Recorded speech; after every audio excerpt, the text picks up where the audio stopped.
الحمد لله نحمده ونستعينه ونستغفره ونعوذ بالله من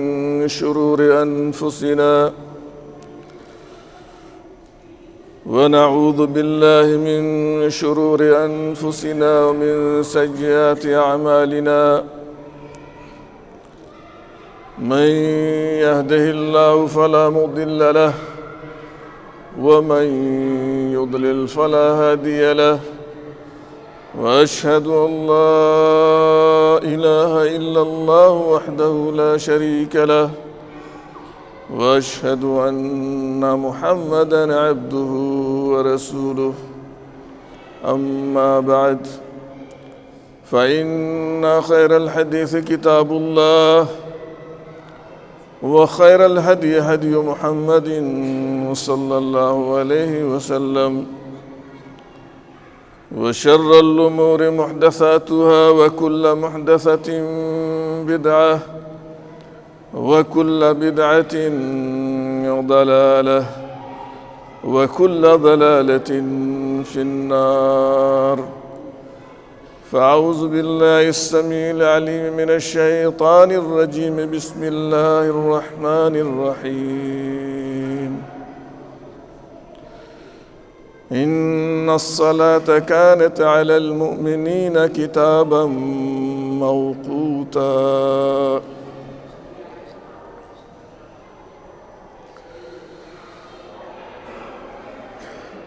اسلامی و دینی بھائیوں اور محترم اساتذہ کرام،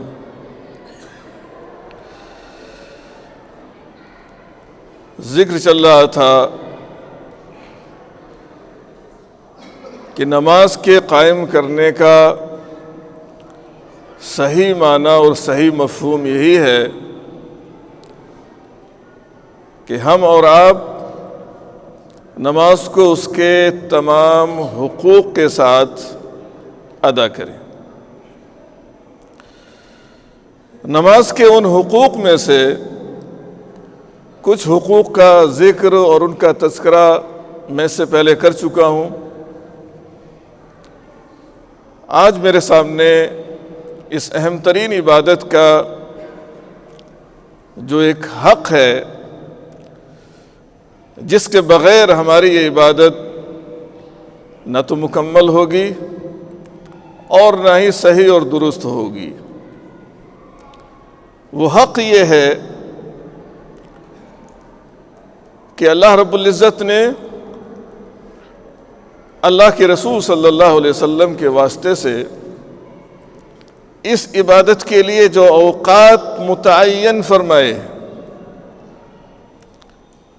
انہی اوقات کے اندر اگر اس عبادت کو ہم ادا کرتے ہیں تب تو قبول ہوگی، لیکن اگر ہم نماز کا وقت ہونے سے پہلے اس عبادت کو ادا کر لیں تو ایسی صورت میں ہماری وہ عبادت صحیح نہیں ہوگی، یا نماز کا وقت گزر جانے کے بعد بغیر کسی شرعی عذر کے ہم یہ عبادت ادا کرتے ہیں تو ایسی صورت میں بھی ہماری یہ عبادت صحیح اور درست نہیں ہوگی۔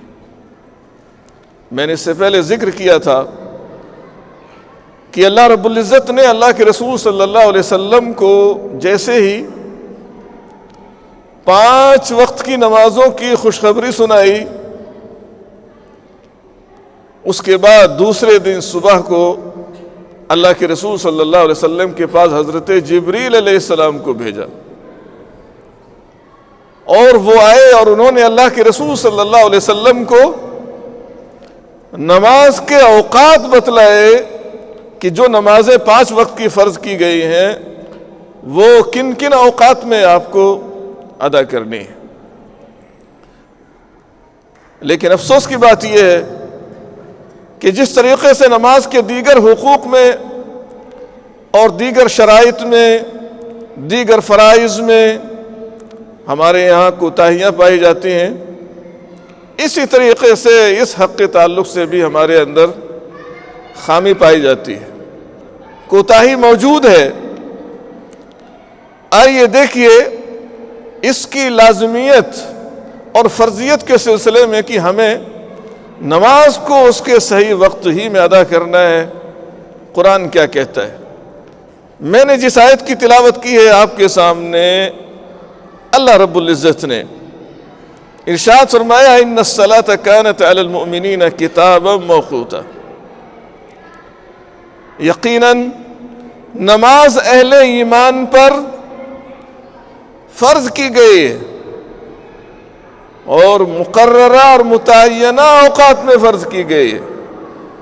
آپ اپنی مرضی سے جب چاہیں پڑھ لیں، جب چاہیں ادا کر لیں، شریعت نے کسی کو بھی اس کا اختیار نہیں دیا ہے۔ شریعت نے جو وقت متعین کر دیا ہے نماز کے لیے، اسی وقت میں آپ کو نماز ادا کرنی ہے۔ علماء نے لکھا ہے آیت سے دو باتیں معلوم ہوتی ہیں۔ ایک تو یہ کہ نماز سارے مسلمانوں کے اوپر بلکہ سارے انسانوں کے اوپر یہ فرض اور لازم ہے، اور دوسری بات کہ یہ مقررہ اوقات میں ادا کرنی ہے۔ مفسرین لکھتے ہیں فی اوقات محدودۃ فلا یجوز اخراجها عن اوقاتها، مقررہ اوقات ہی میں ادا کرنی ہے، اور اس کے جو مقررہ اوقات ہیں ان سے ہم کو نماز ان کو نکال کر نہیں پڑھنی ہے۔ علی ای حال، کسی بھی حال میں، کان من امن او خوف، چاہے آپ حالت امن میں ہو، حالت سلم میں ہو، اور چاہے آپ حالت جنگ میں ہو، اللہ رب العزت نے نماز کے دیگر شرائط میں تخفیف فرمائی ہوئی ہے۔ اگر مسلمان حالت جنگ میں ہو، دشمنوں سے اگر ان کا سامنا ہے، اللہ رب العزت نے بعض شرائط میں تخفیف فرما دی ہے، لیکن وقت ایک ایسی شرط ہے جس میں اللہ رب العزت نے کوئی تخفیف نہیں فرمائی، الا یہ کہ کسی کے پاس کوئی شرعی عذر ہو، آنکھ لگ گئی، سو گیا، آنکھ ہی نہیں کھلی نماز کے وقت میں، لیکن جب بھی اس کی آنکھ کھلی ہے اس وقت اس کو نماز ادا کرنی ہے۔ نماز کا وقت نکل چکا ہے لیکن نماز نہیں چھوڑنی ہے، لیکن نماز اس کو جب بھی اس کی آنکھ کھلتی ہے اس کو ادا کرنا ہے۔ یا بھول گیا، یاد ہی نہیں آیا کہ نماز کا وقت بھی نکل گیا، گزر گیا، جیسے ہی یاد آئے اس کو نماز ادا کرنی ہے۔ اللہ کے رسول نے فرمایا من نام عن صلاۃ او نسیھا فلیصلیھا اذا ذکرھا، کہ جو شخص کسی نماز سے سو جائے یا بھول جائے نماز، تو جب بھی اس کی آنکھ کھلے، جب بھی وہ بیدار ہو اور جب بھی اس کو یاد آئے، فلیصلیھا، نماز ادا کرنی ہے اس کو۔ تو ایسے لوگوں کے لیے رخصت ہے، یا جو سفر کی حالت میں ہو ان کے لیے گنجائش ہے، لیکن اللہ رب العزت نے جنگ کی حالت میں بھی نماز کی تعداد میں تخفیف فرما دی، لیکن کہا کہ نہیں، دشمن سامنے ہے پھر بھی آپ کو نماز وقت پر ادا کرنی ہے، یہ معاف نہیں ہے۔ اور اسی لیے علماء نے لکھا ہے کہ یہ وقت کی جو شرط ہے نماز کے لیے، جس کے بغیر نماز ہماری صحیح نہیں ہوگی، یہ وہ شرط ہے کہ نماز کے دیگر جتنے بھی شرائط ہیں سب پر مقدم ہے، اس کو اولیت حاصل ہے، یہ وہ شرط ہے۔ اسی لیے کچھ مثالیں میں آپ کے سامنے رکھتا ہوں تاکہ ہماری سمجھ میں آ جائے کہ کتنی اہم ہے یہ شرط۔ فرض کیجئے کہ ایک شخص ہے،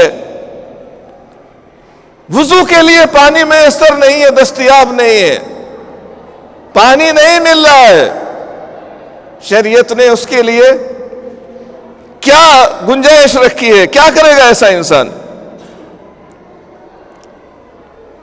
پانی میسر نہیں ہے تو اس کا بدل شریعت نے رکھا ہے کہ وہ تیمم کرے گا، مٹی سے تیمم کرے گا اور نماز ادا کرے گا، وقت پر ادا کرے گا۔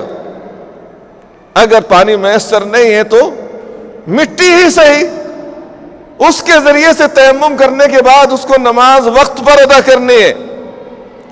اور فرض کیجئے کہ پانی بھی موجود نہیں ہے، یا کبھی ایسی حالت بھی ہو سکتی ہے کہ مٹی بھی موجود نہیں ہے، تو ایسی صورت میں نماز چھوڑ دے گا، نماز کا وقت نکلنے دے گا، انتظار کرے گا۔ نماز کا وقت نکل رہا ہے لیکن نہ پانی ہے نہ مٹی ہے، کوئی چیز موجود نہیں ہے۔ علماء نے لکھا ہے ایسی صورت میں وہ جس حالت میں ہے اسی حالت میں وہ نماز ادا کرے گا۔ نماز کا وقت نہیں جانا چاہیے، نماز وقت سے مؤخر نہیں ہونی چاہیے۔ بغیر وضو کے، بغیر تیمم کے نماز پڑھے گا۔ اور فرض کیجئے کسی شخص کے پاس ستر عورت کے لیے لباس موجود نہیں ہے، انسان کے جسم کا وہ حصہ جس کی ستر پوشی کرنا نماز کی حالت میں لازم ہے، ضروری ہے، یا یوں سمجھے اس سے بھی زیادہ سنگین صورتحال ہے، کوئی لباس ہی دستیاب نہیں ہے، انسان اپنے گھر کے اندر ہے، نماز کا وقت ہو رہا ہے، اذان ہو رہی ہے، نماز ہو رہی ہے، کیا ایسا شخص انتظار کرے گا کہ لباس مل جائے تو وہ نماز ادا کرے؟ انتظار نہیں کرنا ہے اس کو، بے لباسی کی حالت میں اس کو نماز ادا کرنی ہے، بغیر لباس کے۔ اگر دستیاب نہیں ہے اور جب تک دستیاب ہوگا نماز کا وقت نکل جائے گا، ایسی صورت میں اسے اسی حالت میں نماز ادا کرنی۔ یہ الگ بات ہے کہ وہ لوگوں کے سامنے نہیں آئے گا، کھڑے ہو کر نہیں پڑھے گا، یہ علماء نے لکھا ہے، کیسے نماز ادا کرے گا؟ بہرحال تو وقت کی یہ وہ شرط ہے جو نماز کے دیگر تمام شرائط پر اللہ رب العزت نے اس کو مقدم کیا ہے۔ حالت خوف میں بھی اس میں تخفیف نہیں فرمائی گئی ہے۔ تو یہ وقت کی تعین شریعت کی جانب سے کی ہوئی ہے، اور اسی کی اہمیت کی پیش نظر مشہور خلیفہ راشد ابو بکر صدیق رضی اللہ تعالی عنہ نے دنیا سے جاتے ہوئے آپ بستر مرگ پر تھے، آخری سانسیں لے رہے تھے۔ حضرت عمر رضی اللہ تعالی عنہ کو جو وصیتیں آپ نے کی ہیں ان میں سے ایک وصیت یہ بھی ہے، حضرت عمر نے کہا حضرت ابو بکر نے کہا کہ اِنَّ لِلَّهِ حَقًّا بِاللَّيْلِ لا يقبله بالنهار وحقا لله بالنهار لا يقبله بالليل۔ اللہ رب العزت کا ایک حق ایسا ہے جو اس نے رات میں فرض کیا ہے، جسے وہ آپ دن میں ادا کریں گے تو قبول نہیں کرے گا۔ یعنی رات کی نماز ہے تو آپ کو رات ہی کے حصے میں ادا کرنی ہے۔ اور اللہ رب العزت کا ایک حق ایسا ہے جس کو دن میں اس نے فرض کیا ہے، دن ہی میں اس کو ادا کرنا ہے، رات میں آپ ادا کریں گے تو اللہ تعالیٰ قبول نہیں فرمائے گا، اس کا وقت مقرر ہے۔ اور کہا وَأَنَّهُ لَا يَقْبَلُ النَّافِلَةَ حَتَّى تُؤَدِّيَ الْفَرِيضَةَ، آپ کی نفل نماز اس وقت تک قبول نہیں ہوگی جب تک کہ آپ فرض نماز ادا نہ کریں۔ یہ وہ لوگ غور فرمائیں جو نوافل کا بہت اہتمام کرتے ہیں، بلکہ بعض حالات میں دیکھنے میں آتا ہے کہ نوافل کو فرائض سے زیادہ اہم سمجھتے ہیں، نوافل تو ادا کرتے ہیں لیکن فرائض ادا کرنے کے لیے تیار نہیں ہے۔ یاد رہے نوافل کو فرائض کو چھوڑ کر اگر نوافل کے پابند ہیں آپ تو یہ آپ کی عبادت قابل قبول نہیں ہوگی۔ تو اندازہ ہوتا ہے کہ یہ کتنی اہم ترین چیز ہے کہ ہمیں نماز کے اوقات کی پابندی کرنی ہے۔ لیکن آئیے ذرا اپنی حالت پر ہم غور فرمائیں کہ کیا ہم ان لوگوں میں سے ہیں جو نماز کے اوقات کی پابندی کرتے ہیں، یا ان لوگوں میں سے ہیں جو اپنے کاروبار کی پابندی کرتے ہیں، اپنی تجارت کی پابندی کرتے ہیں، اپنے دنیاوی معاملات کی پابندی کرتے ہیں۔ بہت دفعہ ایسا ہوتا ہے کہ ہم اپنے کاروبار میں لگے ہوئے ہیں، نماز کا وقت نکل جاتا ہے اور ہم اس کی پرواہ نہیں کرتے ہیں۔ یہ تو ہماری حالت ہے۔ اور سننے میں یہ بات بھی آئی ہے کہ کچھ لوگ ایسے بھی ہیں نمازیں اکٹھی کرتے رہتے ہیں، ایک وقت کی، 2 وقت کی، 3 وقت کی، 4 وقت کی، 5 وقت کی نماز اکٹھی کر لیتے ہیں، اور دنیا کے کاروبار سے فارغ ہونے کے بعد، تجارت سے فارغ ہونے کے بعد، معاملات سے فارغ ہونے کے بعد سب سے آخری درجہ کس چیز کا آتا ہے؟ نماز کا آتا ہے، تب نماز ادا کرتے ہیں۔ ایسی نماز کی کوئی حیثیت نہیں ہے اللہ رب العزت کے یہاں، کوئی فائدہ نہیں ہے ایسی نماز کا اللہ رب العزت کے یہاں۔ آئیے اللہ کے رسول صلی اللہ علیہ وسلم کی ایک حدیث ہے سنن نبی داؤد کی، جس کے راوی ابو قتادہ ہیں، کہتے ہیں اللہ کے رسول نے فرمایا ہے کہ اللہ تعالیٰ نے یہ فرمایا ہے، یعنی حدیث قدسی ہے۔ کیا فرمایا اللہ تعالیٰ نے؟ انی فرضت علی امتک 5 صلوات، کہ یقیناً میں نے اے نبی آپ کی امت پر 5 وقت کی نماز فرض کی ہے۔ وَأَحِدتُّ عِنْدِي عَهْدًا أَنَّهُ مَنْ جَاءَ يُحَافِظُ عَلَيْهِنَّ لِوَقْتِهِنَّ أَدْخَلْتُهُ الْجَنَّةَ، اور اللہ تعالیٰ نے کہا کہ میں نے یہ پختہ وعدہ کیا ہے، میری طرف سے یہ وعدہ ہے ہر اس شخص کے لیے، انسان کے لیے، جو میرے پاس اس حال میں آئے گا کہ اس نے نماز کے اوقات کی پابندی کی ہوگی، حفاظت کی ہوگی، نماز کو اس کے اوقات میں پڑھا ہوگا، ادا کیا ہوگا۔ اگر انسان ایسی حالت میں میرے پاس آتا ہے، ادخلتہ الجنہ، میں اس کو جنت میں داخل کروں گا۔ یہ فائدہ ہے، یہ وعدہ ہے اللہ رب العزت کا ان تمام لوگوں سے جو نماز کے اوقات کی پابندی کریں گے، اور جو پابندی نہیں کریں گے ان کے لیے کیا ہے؟ وَمَن لَّمْ يُحَافِظْ عَلَيْهِنَّ فَلَا عَهْدَ لَهُ عِندِي، اور جو شخص نماز کی حفاظت نہیں کرے گا، اس کے اوقات کی پابندی نہیں کرے گا، ایسے شخص کے لیے میری جانب سے کوئی عہد و پیمان نہیں ہے، کوئی وعدہ نہیں ہے۔ اگر اللہ تعالیٰ چاہے گا تو اپنی رحمت سے معاف فرما دے گا، اور چاہے گا اللہ رب العزت تو سزا دینے کے بعد اس جرم کی آپ کو جنت میں بھیجے گا۔ یہ اللہ رب العزت کی مرضی پر موقوف ہے۔ اور نماز پر وقت پر اگر نماز ادا کی جائے، اللہ کے رسول صلی اللہ علیہ وسلم نے اس کی ترغیب بھی دلائی ہے۔ عبداللہ ابن عباس رضی اللہ تعالیٰ عنہ کہتے ہیں، میں نے اللہ کے رسول سے سوال کیا، ای العمل احب الی اللہ، کہ کون سا عمل اللہ کے نزدیک سب سے زیادہ محبوب ہے، پسندیدہ ہے؟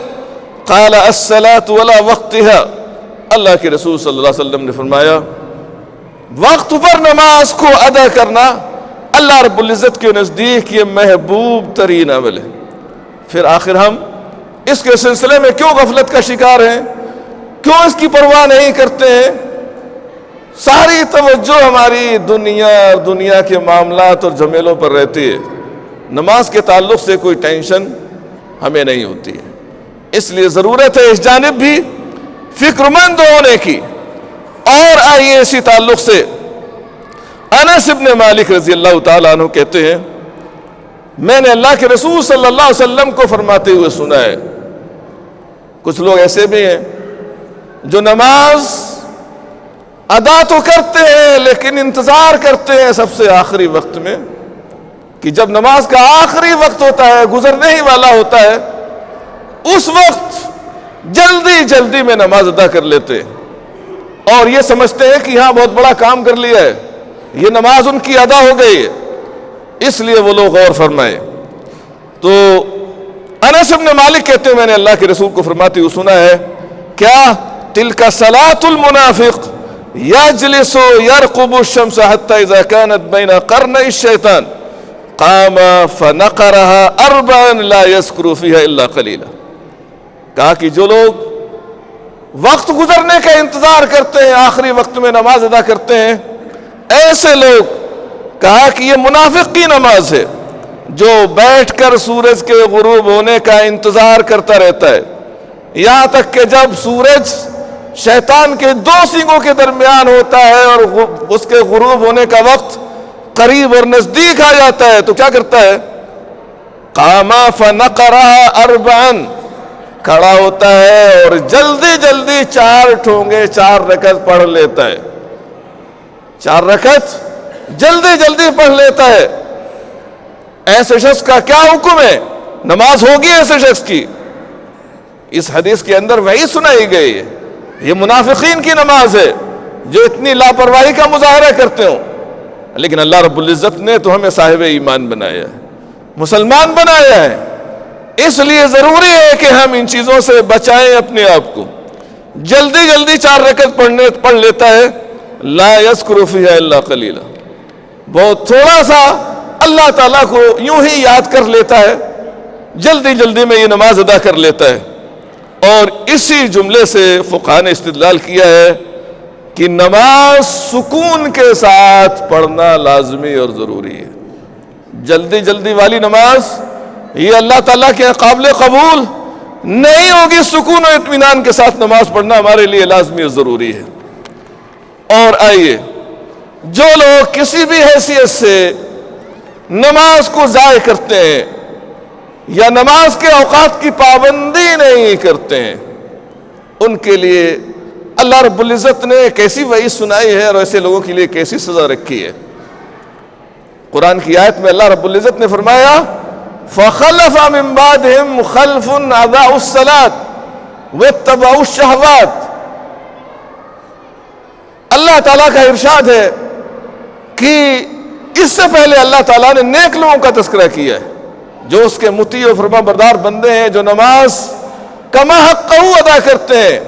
اس کے بعد فرمایا کہ ان شریف اور نیک لوگوں کے بعد کچھ ایسے لوگ رائے جو نالائق تھے، اور انہوں نے کیا کیا؟ نماز ہی کو ضائع کر دیا، برباد کر دیا، نفسانی خواہشات کے پیچھے بڑھ گئے، نماز کو ضائع کر دیا۔ کئی مفسرین نے یہ لکھا ہے نماز کے ضائع کرنے کی بہت ساری شکلیں ہو سکتی ہیں، صورتیں ہو سکتی ہیں۔ ان میں سے ایک شکل یہ بھی ہے کہ نماز کو اس کے اوقات سے، مقررہ اوقات سے مؤخر کیا جائے، یہ بھی نماز کو ضائع کرنا ہے۔ ایسے لوگوں کا انجام اللہ تعالیٰ نے ذکر فرمایا ہے فَسَوْفَ يَلْقُونَ غَيًّا، ایسے لوگ ہلاکت کا سامنا کریں گے، تباہی کا سامنا کریں گے، برباد ہوں گے ایسے لوگ۔ اور کسی مفسر نے کہا کہ غی جہنم کی ایک وادی کا نام ہے۔ جو لوگ نماز کو ضائع کرتے ہیں، چاہے اوقات کے اعتبار سے یا خشوع اور خضوع کے اعتبار سے، ارکان کے اعتبار سے، کسی بھی اعتبار سے، ایسے لوگوں کا ٹھکانہ جہنم ہے۔ یہ نماز پڑھنے والے ہیں لیکن نماز کو نماز کی طرح سے نہیں پڑھتے ہیں، ان کا یہ حشر ہوگا۔ اور آئیے، اس سلسلے میں ایک اور حدیث میرے سامنے ہے، عبداللہ ابن عامر رضی اللہ تعالیٰ عنہ، جو اللہ کے رسول سے روایت کرتے، اور علماء کی، محدثین کی ایک بڑی جماعت نے اس حدیث کو صحیح قرار دیا ہے۔ مسند احمد کی روایت ہے، مشہور روایت۔ کہتے ہیں عبداللہ ابن عامر انہ ذکر الصلاۃ یوما بین اصحابہ، اللہ کے رسول صلی اللہ علیہ وسلم نے کسی دن نماز کی اہمیت اور اس کی فضیلت کا تذکرہ فرمایا اپنے صحابہ کے سامنے۔ اس موقع سے آپ نے کہا فقال من حافظ علیہ کانت لہ نورا و برہانا و نجاتا یوم القیامہ۔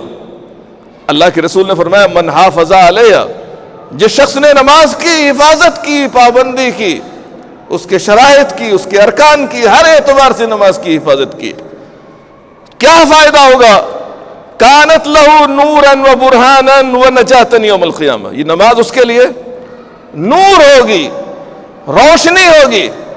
بعض علماء نے حقیقی روشنی پر اس کو معمول کیا ہے کہ وہاں کی تاریکی میں اس کو دوسروں سے روشنی مانگنے کی ضرورت نہیں ہوگی۔ جو شخص نماز پابندی کے ساتھ، شرائط کے ساتھ ادا کرتا رہا ہے، ساری چیزیں اس کے سامنے روشن ہوں گی، واضح ہوں گی۔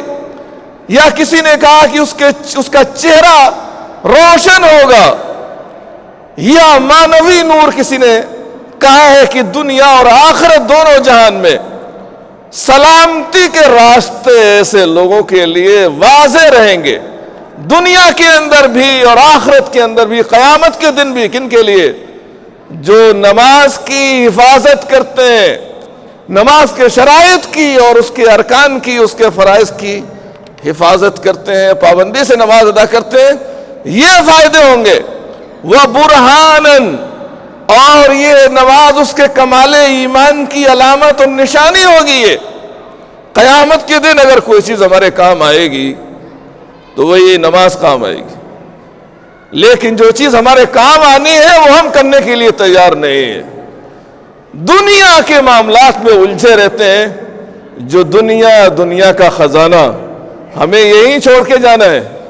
اگر صحیح راستے میں خرچ نہیں کیا ہے, اس کا صحیح استعمال نہیں کیا ہے, تو وہ بھی مسئلہ ہے کہ بعد میں لوگ اس کا مس یوز کریں گے اور اس کا نتیجہ کیا ہوگا. تو یہی نماز قیامت کے دن کام آئے گی آپ کے. اور قیامت کی جو پہلی منزل ہے قبر ہے, اس میں بھی یہ عبادت کام آئے گی آپ کے. کہا وَنَجَاتًا, اور یہ نماز اللہ تعالیٰ کے عذاب سے نجات کا ذریعہ اور سبب ہوگی. جہنم کے عذاب سے بچائے گی یہ نماز اگر آپ اس عبادت کی پابندی کریں گے. اور جو لوگ پابندی نہیں کریں گے, اور افسوس ہوتا ہے کہ بہت سے لوگ پابندی نہیں کرتے, نماز یا تو پڑھتے ہی نہیں ہیں, جو پڑھتے ہیں جو مسجد میں آتے ہیں جیسی پڑھنی چاہیے ویسی نہیں پڑھتے. وہ لوگ سنیں ان کا انجام کیا ہونا ہے. اللہ کے رسول نے فرمایا وَمَن لَّمْ يُحَافِظْ عَلَيْهَا لَمْ يَكُن لَّهُ نُورٌ وَلَا بُرْهَانٌ وَلَا نَجَاتٌ. جو تین فائدے اس سے پہلے نماز کے ذکر کیے گئے, ان میں سے کوئی فائدہ ایسے لوگوں کو حاصل نہیں ہوگا. چلیے اگر یہیں تک بات ہوتی تو مسئلہ آسان تھا کہ یہ فائدے ان کو میسر نہیں ہوں گے, لیکن بات اتنی ہی نہیں ہے. اس کے بعد بھی ہے, کہا وَكَانَ يَوْمَ الْقِيَامَةِ مَعَ فِرْعَوْنَ, ایسا شخص قیامت کے دن فرعون کے ساتھ ہوگا, حامان کے ساتھ ہوگا, قارون کے ساتھ ہوگا, ابی ابن خلف کے ساتھ ہوگا. اللہ کے رسول صلی اللہ علیہ وسلم نے یہ 4 نام ذکر فرمائے ہیں. جو لوگ نمازوں کو ضائع کرتے ہیں, نماز کی پابندی نہیں کرتے ہیں, ایسے لوگ کتنے بڑے مجرم ہیں اللہ رب العزت کی نگاہ میں. فرمایا اللہ کے رسول نے کہ ایسے لوگوں کا حشر قیامت کے دن فرعون کے ساتھ ہوگا. فرعون کا نام لیا گیا ہے. بادشارین حدیث نے ذکر کیا ہے کہ فرعون یا یہی 4 ناموں کا کیوں تذکرہ کیا گیا ہے. نام تو اور کافروں کے بھی ہو سکتے تھے. آئیے سنیے وجہ کیا ہے. فرعون کے ساتھ حشر ہوگا. فرعون کون تھا؟ شاید اس کے تعارف کے لیے نام ہی کافی ہے کہ اپنے زمانے کا کتنا بڑا حکمراں تھا, کتنا بڑا نافرمان تھا, کتنا بڑا ظالم تھا یہ شخص. حکومت اور سلطنت کا جو غرور اس کو تھا, اس غرور کے نتیجے میں موسیٰ علیہ السلام کو خاطر میں نہیں لایا یہ شخص, اور اللہ کی طرف سے جو احکام آئے ان کو ٹھکراتا رہا. اس لیے علماء نے کہا ہے کہ جو لوگ حکومت اور اقتدار میں مصروف ہونے کی وجہ سے حاکم وقت ہیں اور ساری سلطنت کو دیکھتے ہیں, لیکن اگر نماز نہیں پڑھتے ہیں تو یاد رہے ساری سلطنت چلاتے ہیں, لیکن اگر نماز کی حفاظت نہیں کرتے ہیں مسلمانوں کے حکمراں کہ ہمارے پاس ٹائم نہیں ہے نماز پڑھنے کے لیے, یاد رہے قارون فرعون کے ساتھ ایسے لوگوں کا حشر ہوگا. دوسری شخصیت کس کا نام لیا گیا ہے, حامان کے ساتھ ایسے لوگوں کا حشر ہوگا. حامان کون تھا؟ فرعون کا وزیر تھا, سیکریٹری تھا. یہ جو لوگ نماز کے لیے کہتے ہیں کہ ہم سیکریٹری ہیں, آفس سیکریٹری ہے, وزیر ہے, منتری ہے, ہمارے پاس بہت سارے معاملات ہیں, ٹائم نہیں ہے نماز پڑھنے کے لیے, نماز کا وقت نکل جاتا ہے, نماز ہی ادا نہیں کرتے, ایسے وزیروں کے لیے یہ وعید ہے کہ ایسے وزیروں کا حشر کیا ہوگا؟ ایسے وزیروں کا حشر فرعون کے وزیر کے ساتھ ہوگا. اور آئیے تیسرا نام جو ذکر کیا گیا ہے وہ کون ہے؟ قارون کا ذکر کیا گیا ہے. یہ قارون کون تھا؟ اپنے زمانے کا بلیونر تھا, آپ جو بھی کہہ سکتے ہو, سب سے بڑا مالدار انسان تھا, بے پناہ خزانوں کا مالک تھا. یا آپ کہیں آج کل کی زبان میں تو فرعون کا وزیر خزانہ کہہ لیجئے. ساری دولت اور سلطنت اس کے خزانے اس کے پاس تھے. لیکن موسیٰ علیہ السلام کے پاس اللہ کی جانب سے حکم آیا وَابْتَغِ فِي مَا آتَاكَ اللَّهُ الدَّارَ الْآخِرَةَ وَلَا تَنْسَ نَصِيبَكَ مِنَ الدُّنْيَا کہ یہ خزانہ جو اللہ نے دیا ہے اس میں سے کچھ اللہ کی راہ میں بھی خرچ کرو۔ موسیٰ علیہ السلام نے یہ پیغام پہنچایا قارون کو، لیکن کہا کہ نہیں، یہ تو میں نے اپنے خون پسینے سے کمایا، جیسا کہ آج کل لوگ کہتے ہیں، اس میں اللہ تعالیٰ کا کیا عمل دخل ہے کہ اس نے مجھے دیا ہے۔ ٹھکرا دیا کہ نہیں، میں زکوٰۃ وکات کچھ نہیں دوں گا اس کی۔ نتیجہ کیا ہوا؟ اللہ رب العزت نے اس کو خزانے کے سمیت زمین میں دھسا دیا۔ یہ سزا اللہ تعالیٰ نے دنیا میں دی، اور آخرت میں جو سزا ملنی ہے وہ باقی ہے۔ لہذا غور فرمائے ایسے مالدار حضرات، مالدار مسلمان جو دن رات اپنے خزانے گنتے رہتے ہیں، رجسٹر تلاش کرتے رہتے ہیں، بہی کھاتوں میں تلاش کرتے ہیں کہ کس پر کتنا ادھار ہے، کس پر کتنا قرض ہے، کس سے کتنا وصول کرنا ہے، کس سے نہیں کرنا ہے، یہ سب دیکھتے رہتے ہیں۔ لیکن نماز کا وقت آتا ہے، نکل جاتا ہے، ایک نماز نہیں، کئی وقت نکل جاتے ہیں، مسجد میں جانے کے لیے، نماز پڑھنے کے لیے تیار نہیں ہے۔ ایسے لوگوں کا حشر قارون کے ساتھ ہوگا۔ اور چوتھا شخص جس کا نام ذکر کیا گیا ہے ابی ابن خلف۔ یہ کون تھا ابی ابن خلف؟ یہ مشرک تھا، کافر تھا۔ اللہ کے رسول صلی اللہ علیہ وسلم کو چیلنج کیا تھا اس نے کہ میں قسم کھا کر کہتا ہوں کہ میں آپ کو قتل کر کے رہوں گا، اور اللہ کے رسول نے بھی فرما دیا تھا کہ انشاءاللہ میں ہی تجھ کو قتل کروں گا۔ اور یہی ایک کافر ہے جو اللہ کے رسول کی زندگی میں آپ کے ہاتھ سے یہ قتل کیا گیا ہے۔ یہ تاجر انسان تھا، تجارت کرتا تھا یہ شخص۔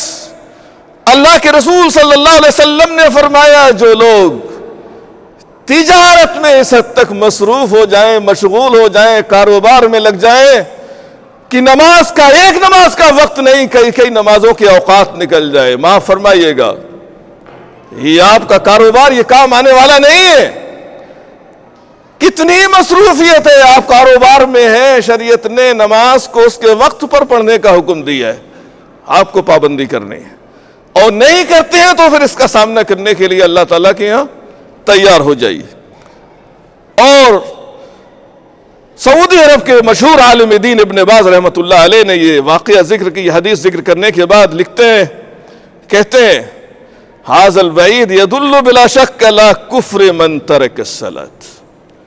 کہتے ہیں کہ اتنی سخت وعید ہے اس حدیث کے اندر، اس سے پتہ لگتا ہے کہ جو شخص نماز چھوڑ دیتا ہے، اگرچہ یہ مانتا ہو کہ یہ واجب ہے، ضروری ہے، پڑھنا چاہیے، سب کچھ کہتا ہو، لیکن اس کے باوجود نماز نہیں پڑھتا ہے، ایسا شخص مسلمان ہی نہیں ہے، دین اسلام سے خارج ہے۔ یہ مفتی اعظم ہے، سعودی عرب کے مفتی اعظم تھے، یہ ان کا یہ فتویٰ ہے اس حدیث کی روشنی میں۔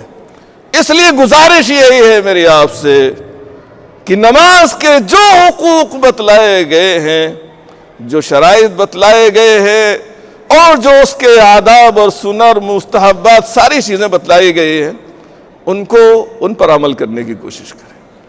اگر ہم نہیں جانتے ہیں تو ان کو سیکھنے کی کوشش کریں۔ اللہ تعالیٰ کے یہاں یہ عذر آپ کا قابل قبول نہیں ہوگا کہ ہم نہیں جانتے تھے۔ بالغ ہونے کے بعد ہر شخص کی ذمہ داری ہے، ماں باپ نے اگر اس کو نہیں سکھایا ہے تو بالغ ہونے کے بعد وہ خود سے ساری چیزوں کو سمجھنے کی کوشش کرے کہ نماز کے شرائط کیا ہیں، فرائض کیا ہیں، سنتیں کیا ہیں، آداب کیا ہیں نماز کے، یہ ساری چیزیں ہر مسلمان کی ذمہ داری ہے۔ اللہ رب العزت سے دعا ہے کہ اللہ تعالی ہمیں نماز کے تمام حقوق ادا کرنے کی توفیق عطا فرمائے۔ انشاءاللہ زندگی رہی تو پھر اسی سلسلے میں آپ سے گفتگو ہوگی۔ وآخر دعوانا الحمدللہ رب العالمین۔